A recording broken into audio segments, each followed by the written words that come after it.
Bienvenidos a todos y a todas a esta nueva entrevista que estamos haciendo desde Fundación Meridiano para nuestro dossier especial de nuestra revista En Clave, nuestro dossier Pandemia. Hoy tenemos el gusto de entrevistar a Camilo Torres, quien es miembro de Fundación Meridiano. Camilo escribió un muy interesante artículo sobre el impacto económico en esta crisis sanitaria. Camilo es estudiante de Ciencia Política en la Universidad Abierta Interamericana, también es estudiante de Filosofía en la Universidad de Buenos Aires y se desempeña como periodista y analista político en distintos medios argentinos y también colombianos. Camilo, bueno, primero que nada te saludo, ¿cómo estás? Hola Nicolás, ¿cómo estás? Muchísimas gracias por esta entrevista que me estás haciendo y con el mayor placer la hago para esta ocasión. Bueno, Camilo, mira, para ir pensando un poco tu artículo, yo te quería preguntar lo siguiente. ¿Vos crees que hay ganadores en esta crisis que estamos enfrentando? Bueno, para responder a tu primera pregunta, si hay ganadores en estas circunstancias, bueno, primero tenemos que ver la evidencia que hay. Si bien a corto plazo o en este mismo instante no se ven ganadores, porque ya si bien todas las economías regionales y si hablamos de cada país en concreto van a estar en una difícil contracción, sí podríamos llegar a hablar de que unos países crecerán más que otros, o por lo menos de que unos países decrecerán menos que otros. No es lo mismo este tipo de pandemias, tanto en China como en Argentina. Si bien la acumulación de riqueza juega un papel importante a la hora de que hayan este tipo de crisis, ya sean guerras, ya sea una pandemia, ya sea otra catástrofe natural, porque genera una contención y permite que las ayudas a nivel estatal puedan llegar a tener mucha más efectividad y más a través del tiempo, siendo que la cuarentena se va extendiendo dependiendo cada país y cuál ha sido su urgencia. En este preciso momento no podemos llegar a decir de que hay perdedores o ganadores, ahora simplemente hay perdedores, ya que si bien vemos las cadenas de producción, las relaciones financieras, el turismo, la agricultura, todo ha sido afectado porque el consumo a nivel mundial ha sido contraído, se ha contraído específicamente. La cuarentena en cualquier parte del mundo ha tenido ciertas restricciones, unas más laxas, otras menos laxas, pero concretamente todo el consumo en general se ha contraído. ¿Vos crees que existen oportunidades o ventajas que se puedan sacar de esta crisis? Eh, Ahora mismo, como te bien mencionaba antes, si hay ganadores, no se ve que haya una oportunidad para poder llegar a concretar algún tipo de estrategia socioeconómica o política estratégica. Sin embargo, a largo plazo, hay actores que pueden llegar a tener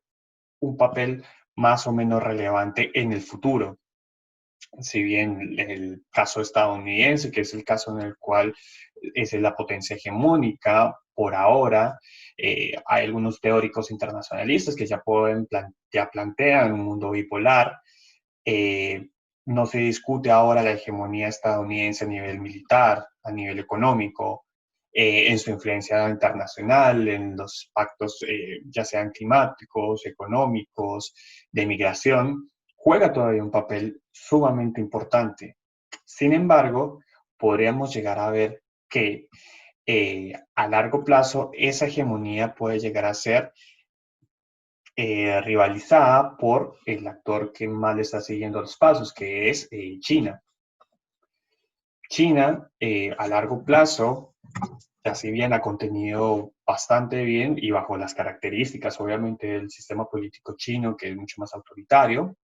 que el estadounidense, evidentemente, y esto genera precisamente el hecho de que la recuperación pueda llegar a ser mucho más coordinada que por los diferentes actores a nivel estatal en los Estados Unidos. No hay que olvidar que es un país federal.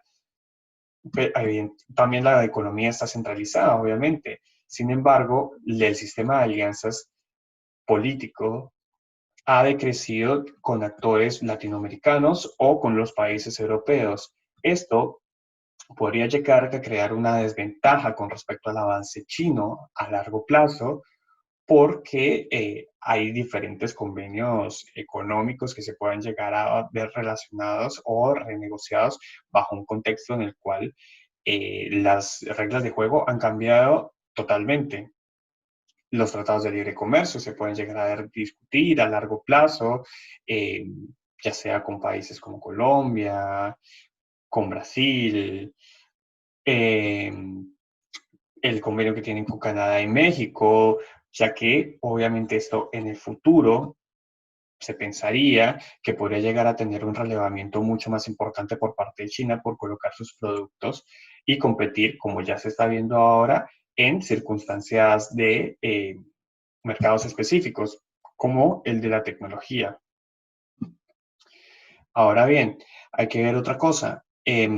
Las alianzas, Europa, aunque si bien no es un actor que tenga la hegemonía en ninguna parte en el sentido de la economía o una hegemonía militar o una hegemonía social, sí es un actor fundamental en el sistema de alianzas. Y China, en este preciso momento, se juega por brindar ciertas ayudas, tanto ahora en la pandemia como establecer diferentes alianzas con actores europeos o que fueron parte de la Unión Europea. Este es el caso de Gran Bretaña. Eh, Bien ya se sabía que se estaban tratando de jugar ciertas cartas por parte de la Unión Europea, perdón, sino de Gran Bretaña, antes de salir de la Unión Europea, para establecer vínculos comerciales independientes con Estados Unidos o con China. El avance chino tenía que, o sea, se veía que tenía mucho más interés por implantar sus proyectos económicos en territorio británico antes que los estadounidenses. Entonces, se podría llegar a pensar que a futuro esta pandemia, que no se sabe bien cuáles son los impactos a largo plazo que pueda llegar a tener, sí podría llegar a rivalizar, como ya lo está haciendo previamente a la pandemia, el avance chino y el sistema de alianzas. Hay que ver también otro factor importante, que son las elecciones estadounidenses. No hay que olvidar que eh, Trump es una persona que puso en duda, o por lo menos algún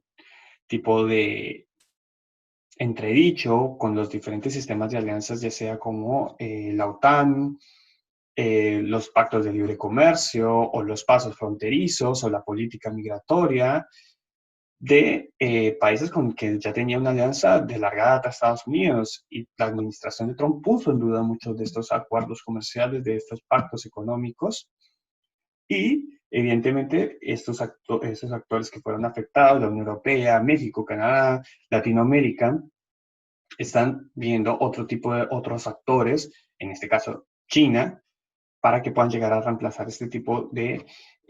pactos económicos que no se están respetando por parte de Estados Unidos muchas veces, o que se están negociando casi a la fuerza.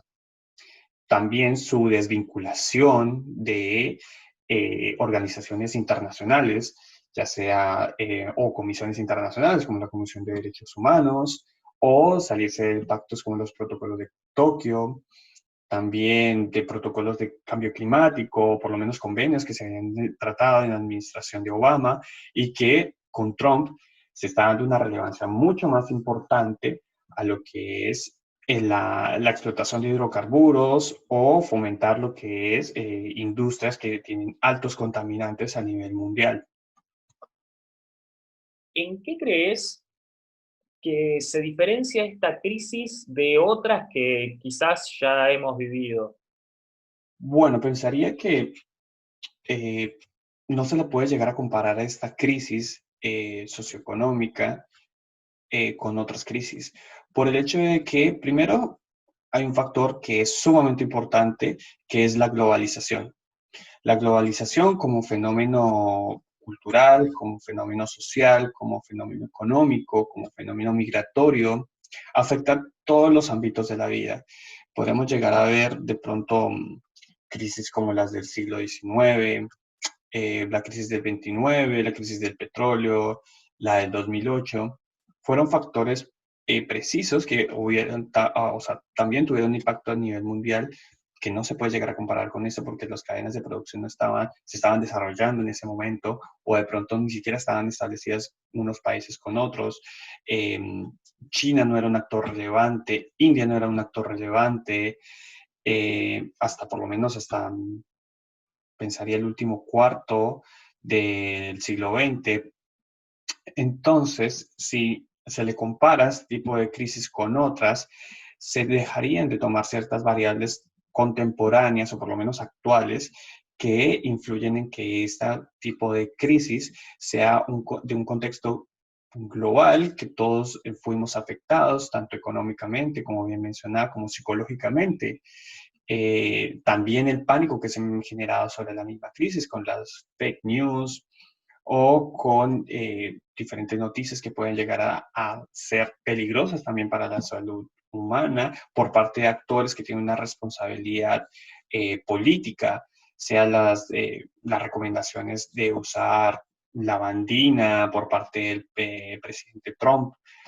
o de Bolsonaro con la hidroxicloroquina, que no hace muy poco la OMS, la Organización Mundial de la Salud, lo descartó como un medio en el cual se puedan llegar a ver beneficiados los pacientes de COVID-19. Entonces vemos acá que esta crisis mundial, eh, originada por un fenómeno natural, que eso también es una variable sumamente importante. Veíamos que las crisis económicas previas muchas veces se daban por intereses socioeconómicos, por cuestiones estratégicas, por una guerra, por una sobreproducción, por especulación, por un montón de factores que en cierta medida y casi todos fueron netamente humanos. Es más,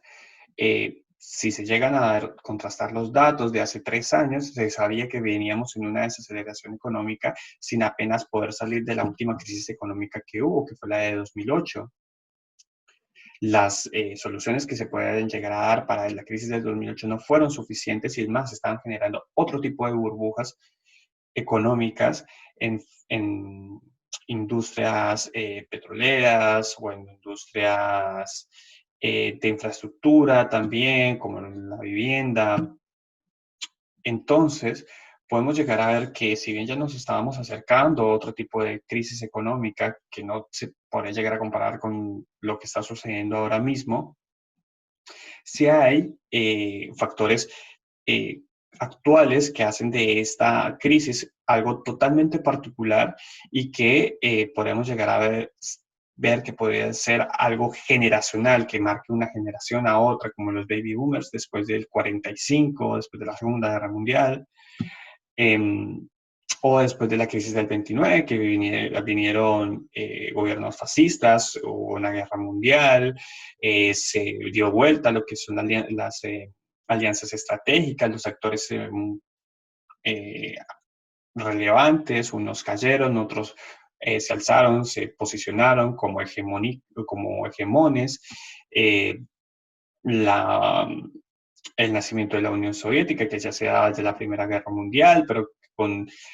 las crisis mundiales de parte del lado capitalista, ese actor tuvo una relevancia mucho más importante. Fueron situaciones que tuvieron una coyuntura, como bien decía antes, por impulso o por voluntad humana. Sin embargo, esto, al ser una catástrofe natural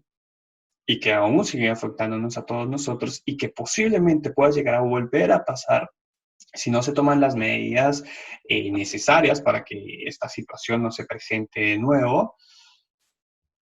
refleja que esta crisis es única en la historia y no tiene comparación con otro. Tal vez los efectos, tanto negativos como positivos, si se puede llegar a pensar de que haya resultados positivos después de una crisis en la cual nos estamos acercando al 1.000.000 de muertos, o que las clases medias y bajas están quedando cada vez más sin sustento y sin ahorros para poder llegar a solventar o soportar un tipo de cuarentena como el que se está viendo, por ejemplo, en el caso argentino, que ya llevamos 100 días en este tipo de crisis. Vemos que, sin embargo, no se ve una luz al final del túnel para llegar a saber qué tipo de soluciones podamos llegar a tomar de esta crisis, y tampoco hay un actor relevante que empuje la economía o que encienda la economía para que haya una producción y una demanda de bienes y servicios. Vemos que en esta crisis todos los actores están siendo afectados. En la crisis del 29 teníamos la atracción de, o sea, se tuvo el plan económico mucho más estatista, de modelo mucho más keynesiano, donde el Estado intervenía en la economía, se formaron instituciones, organismos de control, eh, que permitieron que en cierta medida se podría llegar a solventar esa crisis, pero fue la guerra en sí misma y lo que la demanda de productos de productos o industrias que se podrían llegar a fomentar en esa época, que podrían llegar a alzar o por lo menos a empujar la economía específicamente estadounidense en esa época, que traccionó al resto de las economías en la posguerra. En el siglo XIX también el sistema colonial era un sistema que se permitía extraer recursos de otros países, donde los actores de las potencias mundiales tenían una relevancia internacional y por ende traccionaban la demanda internacional y también la producción internacional de bienes y servicios que se daban en esa época. En ese momento no lo hay, y las cadenas de producción, como bien mencionaban las anteriores preguntas que me has hecho, están en cierta medida paradas, y los recursos humanos es muy difícil de poder llegar a retomarlos en un futuro próximo. Mucho se ha hablado de las distintas ayudas que algunas potencias están brindando a los países en desarrollo. De hecho, Argentina ha tenido una colaboración muy estrecha con China. ¿Vos crees que hay una política de generosidad en las ayudas brindadas por China u otros actores políticos a Occidente? ¿O más bien hay un interés estatal que se desliza detrás de esas políticas exteriores más allá de la generosidad? Bueno, con respecto a las políticas que se pueden llegar a decir de generosidad o filantrópicas por parte de gobiernos como el ruso, como el chino, se puede llegar a ver que también tiene una, aparte de, independientemente de la política exterior que pueda llegar a tener cada país, y que las ayudas humanitarias que puedan llegar a brindar y asistencia sanitaria a países que se veían que tuvieran una estabilidad en sus estructuras sanitarias, en sus estructuras económicas, como puede llegar a ser el bloque europeo. En Latinoamérica también se ven este tipo de ayudas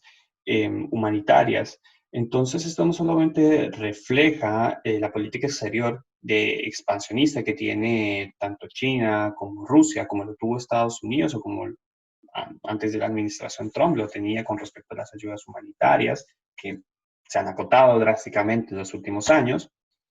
Vemos que también se puede llegar a ver algún tipo de reflejo de política comparada con respecto a una crisis u otra. A lo que me refiero es precisamente a cómo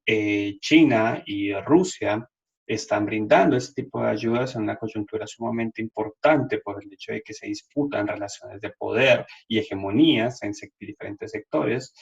como económicos, como militares, eh, como estratégicos, con respecto a la época de la posguerra. Como bien saben todos, el Plan Marshall fue una inyección de recursos a la Unión Europea, bueno, al continente europeo, que no existía una Unión Europea en ese entonces, para la reconstrucción de este continente que se había visto destruido después de la Segunda Guerra Mundial. Lo que conllevó después de eso fue el hecho de que Europa, por lo menos podemos llegar a decir hasta la administración Obama, fue un actor fundamental para los Estados Unidos en política económica, política estratégica, política militar, para intervenciones ya sea en Medio Oriente, en África, em, para conformar y estructurar una política económica a nivel mundial. Podemos citar los acuerdos de Bretton Woods, donde la política económica británica y la estadounidense fueron las que más o menos modelaron lo que es la política económica hasta los 90, los neoliberales, y hasta hoy en día, donde podemos llegar a ver, algunos dirán que sí, otros dirán que no, hay una crisis del liberalismo económico. Entonces,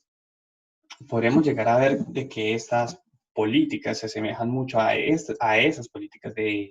Plan Marshall para generar nuevos aliados, para,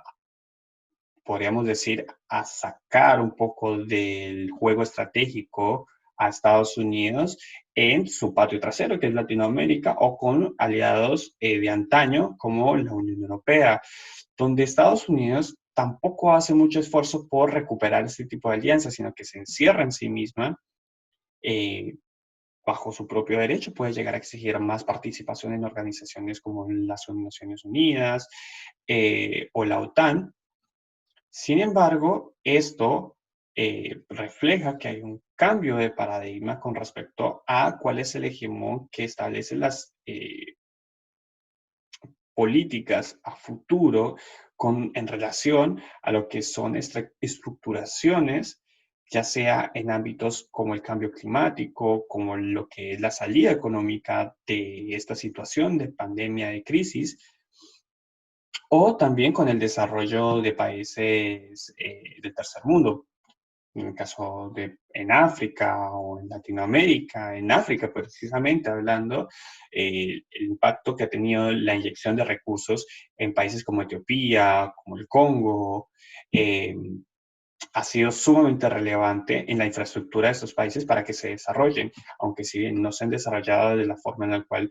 pueden llegar a tener una relevancia económica. Sí se tiene en cuenta mucho en estos países africanos la presencia china de los últimos 10 o 15 años, podríamos llegar a decir. Entonces, también en el caso ruso, hay una vinculación estrechísima con la Unión Europea. Para nomás verlos en el suministro de gas en el año pasado, ahora no me acuerdo cuál era el proyecto en sí mismo, pero se inauguraron nuevos viaductos de gas para la calefacción o para las diferentes industrias que necesiten de gas ruso. Entonces, podemos llegar a ver que la vinculación entre Rusia y la Unión Europea es fundamental, aunque si bien hay una relación de amor-odio con de pronto situaciones que se han vivido con respecto al gobierno ruso, como lo que es la invasión a Crimea o el asesinato de algunos actores relevantes de la política rusa en suelos europeos. Sin embargo, no se puede llegar a dejar de desescatimar la relevancia que puede llegar a tener Rusia en la Unión Europea, acompañado de lo que es la cartera china y también cuál es el papel que va a jugar la Unión Europea, si va a jugar más por adoptar esta política de generosidad como lo hizo en la época de la posguerra y actuar como valga la redundancia, actuar como un actor pasivo, como lo hizo en los últimos años, aunque si bien tiene una relevancia importante en el nivel exterior, pero no se puede llegar a comparar con la actividad, con la iniciativa estadounidense que hubo en estos años. Pero volviendo a lo que es la situación de las relaciones que puede llegar a tener con China en estas políticas de generosidad o en el papel de Latinoamérica, que se va a ver sumamente afectado después de la crisis del COVID-19 en su impacto económico, pueden llegar a ver que estas se están de nuevo estructurando y construyendo relaciones sumamente estrechas entre lo que son los gobiernos latinoamericanos, la Unión Europea y África, que no tiene la relevancia que puede llegar a tener, con China, acompañado con la militarización, o por lo menos con el cuerpo militar tan robusto que tiene Rusia. Hablando un poco de esto, ¿qué roles crees que pueden ejercer Estados Unidos o China en posibles reestructuraciones más sistémicas en un escenario post-coronavirus? Bueno, con respecto a un escenario post-COVID, podríamos llegar a pensar de que con la evidencia que tenemos, tanto las disputas que hubo desde el año pasado o desde el año antepasado de la guerra comercial entre China y Estados Unidos, podría ser que ahí se vea lo que es la dirección o por lo menos la punta del iceberg de la dirección que va a tener un escenario post-COVID. Si bien no quiero repetir todo lo que ya había mencionado antes con respecto a las reestructuraciones de alianzas o de pronto la expansión china, rusa, acompañada de la expansión rusa, o del camino que está siguiendo por parte de la administración Trump Estados Unidos, hay que ver algunas cosas que son importantes, como lo que es el futuro del multilateralismo. Si también, yo creo que son más preguntas que respuestas las que podemos llegar a dar ahora. La globalización, si está en entredicho, si es el fin de la globalización.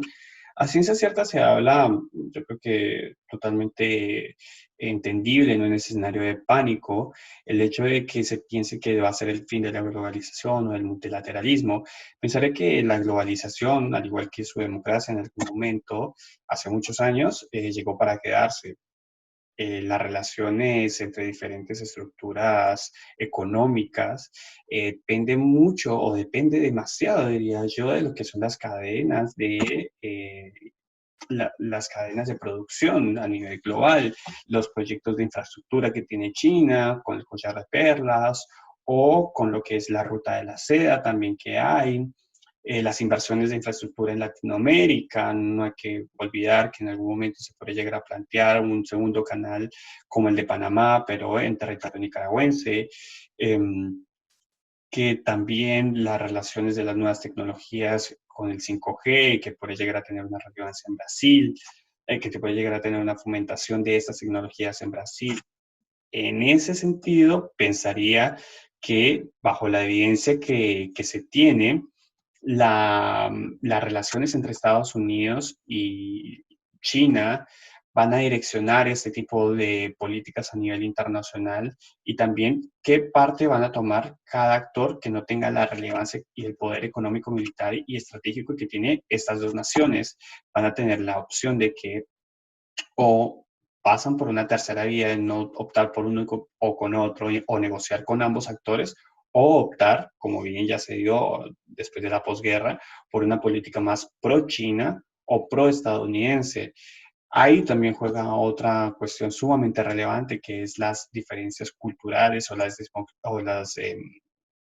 diferencias en la cultura política también. Otro factor sumamente importante son las elecciones de Estados Unidos que se disputan este año. Eh, Estas elecciones que, si bien se puede llegar a ver hasta el día de hoy, en el mes de junio, de que la relevancia o de pronto el impacto en la reelección de Trump se puede llegar a discutir mucho por la postura que tenía sobre la pandemia en sí mismo, la cantidad de muertos que están rondando ahora, aproximadamente los 120,000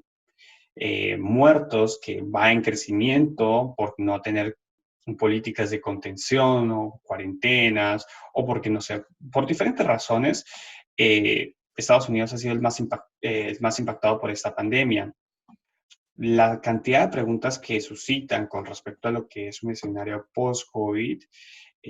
va a depender de, yo pensaría, dos cosas. El primero, ¿cuál es el camino que va a seguir después de las elecciones de Estados Unidos, la política exterior estadounidense y la política exterior china? ¿Cómo se puede llegar a expandir después de esta crisis socioeconómica que estamos viviendo y sanitaria? Y lo segundo, ¿cuáles son las características que va a tener el mundo post-coronavirus? ¿Qué tipo de crisis va a tener? ¿Cuáles actores se van a mantener en pie? ¿Cuáles no? ¿Qué democracias pueden llegar a ver solventar este tipo de situaciones? ¿Cuáles pueden llegar a caer? Porque no hay que olvidar que en crisis anteriores, económicas como la del 29, muchos países que se pueden llegar a ver se fueron hacia rasgos mucho más autoritarios o totalitarios.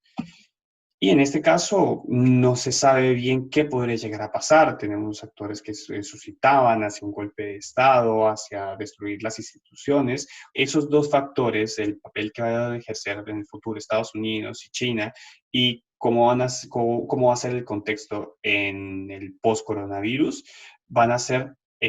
dos cosas sumamente relevantes a la hora de escatimar o por lo menos prever algún tipo de juego estratégico, cambio de alianzas, a nuevos actores hegemónicos o buenos actores que pueden llegar a disputarse en un mundo bipolar o multipolar. Entonces, pensaría que ese tipo de escenarios son los que se van a dar en el futuro, donde a ciencia cierta hay muchas más preguntas que respuestas, como bien te mencionaba antes. Bueno, Camilo, muchísimas gracias por tu tiempo, muchas gracias por tus respuestas también, muy interesantes, y los animo a todos y a todas las que nos están escuchando que lean este artículo, que lo van a disfrutar mucho. Gracias, Camilo, nuevamente. No, gracias a vos por el tiempo prestado para esta entrevista y bueno, nos encontraremos en una próxima ocasión.